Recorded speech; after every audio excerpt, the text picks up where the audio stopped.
Hello and welcome to On the Move, a show about what's going on in Hampton Roads featuring community leaders who are moving the region forward. I'm Thomas Becker with Hampton Roads Transit. Today we're at the Hampton Roads Convention Center where HRT, Williamsburg Area Transit, and Suffolk Transit just wrapped up our State of Transit event. This biennial summit brings together business leaders, legislators, and transit professionals to talk about the benefits of public transportation.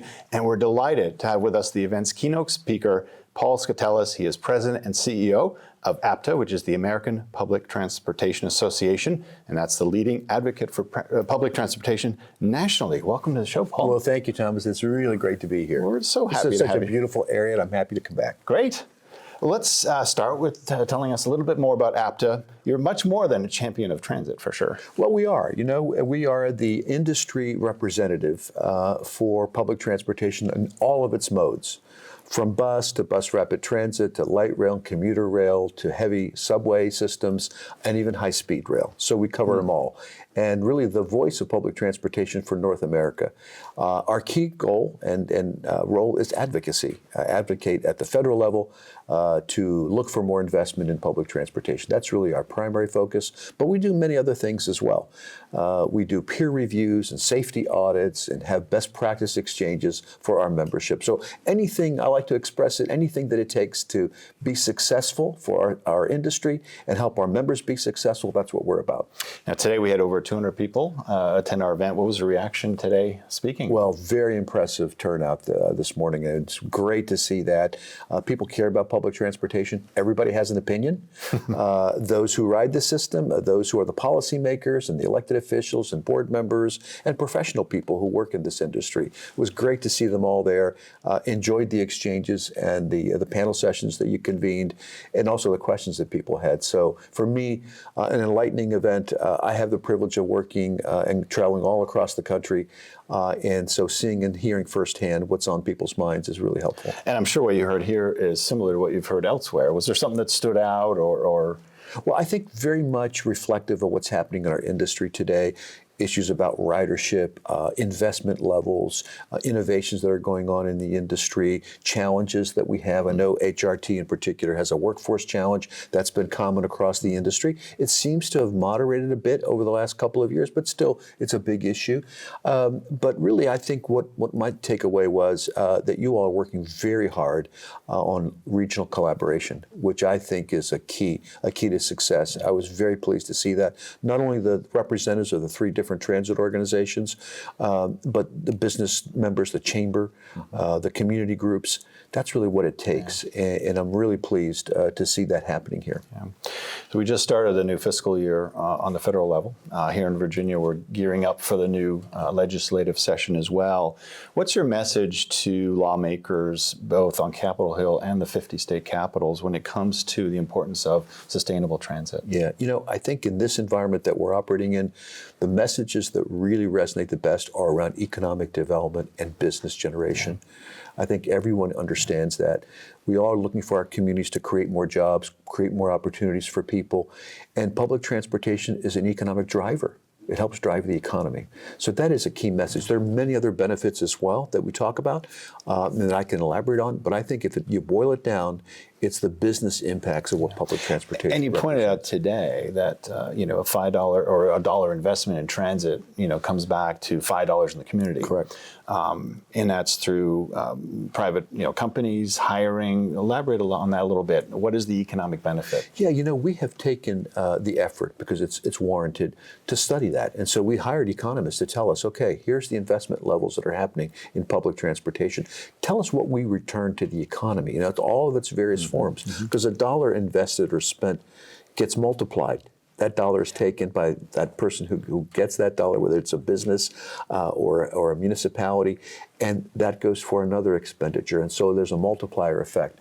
It's a 5-to-1 relationship. Every dollar that's invested in public transportation yields $5 back in long-term economic benefits to the community and to the nation, if you look at it at a national level. So it's real business. Yeah. And sometimes people don't perceive that or they don't think about that, but it's so very true. And it's not only the direct employment of people who work in the industry.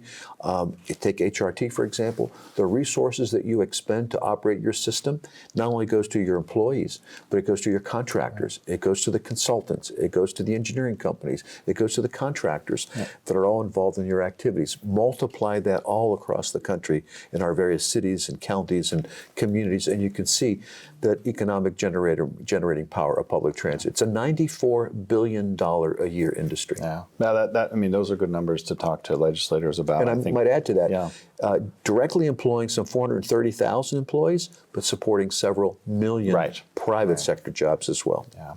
Now, Sustaining the Future was the name of today's event. What are some of the ways agencies are keeping that in mind to sustain their future? You know, public transportation is a resilient industry. I've been in it for over 40 years.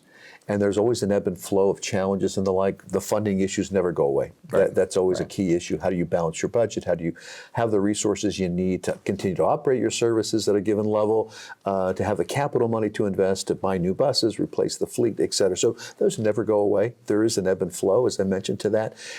So that's always paramount. But I think what I've seen coming out of the pandemic, our agencies have kind of taken a more strategic view. So many of them have done redesigns of their bus networks, for example. Some are in the midst of doing that today to be more efficient, to be more adaptive to what the travel patterns are now, because they've changed since the pandemic, looking for innovation. And, you know, our world is changing. Technology has really come to the forefront as never before.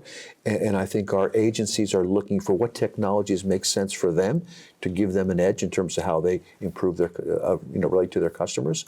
So everything related to, I like to describe it as elevating the customer experience is what agencies are really focused on. And we are too. Coming up next year, we'll have our Go Mobile app, so you can pay on the phone with a bank card. We'll still have cash available for those who need it, but that does elevate that experience. Isn't that a wonderful feature? Yeah. To be able to say, you don't have to worry about having the fare instrument that pertains to this agency or that agency, whether it's HRT or that's Suffolk. I mean, go with your credit card, use it. And people are used to it. And I think, we'll obviously have a lot more to come on the show in the future once we're there, but that's something we're working on as an example of the technology for sure. Also that we've embraced is microtransit, which we have is called the on-demand ride sharing. We heard it today as a way to drive efficiencies, reduce maybe costs, but also improve the customer experience. What are you seeing nationally when it comes to the growth of microtransit as a solution, or certainly an augmentation of traditional bus service? It's very exciting because, again, I think transit is thinking out of the box, more creatively about how to serve their markets. And as we know, depending on the market needs, it may be a fixed route bus. It may be a paratransit operation to serve the elderly, the disadvantaged. In this case, it's just one more tool in the toolbox for transit. And I think the applications are pretty interesting. Perhaps there's some bus routes that are underperformers or have been underperformers for a long time. What can we do to change that? Certainly you want to encourage more people to ride. If that doesn't work, is microtransit an on-demand service more cost-effective and can serve the people better? And I think what we've seen is those applications all around the country. Many agencies are experimenting to see if that works and how well it works. They're experiencing what it costs to operate that service. Can they afford, as the service expands and scales up and the demand increases, can they afford that? These are all questions I think that everybody's learning from, but I'm heartened by the fact that agencies, again, are being creative. They're looking for different ways to be able to address their needs in the community. We certainly are doing that here at HRT, so it's good to see that happening nationally, that we're sort of at the heartbeat, if you will, of change. But Paul, thank you for joining us. We appreciate your advocacy, your group's advocacy, and more importantly, taking the time to talk with us today. Well, it's been a great pleasure to be here. As I said, I come away inspired as well. I love to see what I perceive to be a growing relationship building, collaboration amongst the entities, transit, and the community at large. I think that's fundamental in terms of helping to grow support, understanding for the system. Great. Well, thank you for joining us here on the Move and your continued support of transit here in Hampton Roads. Be sure to subscribe so you don't miss out. We'll see you again soon.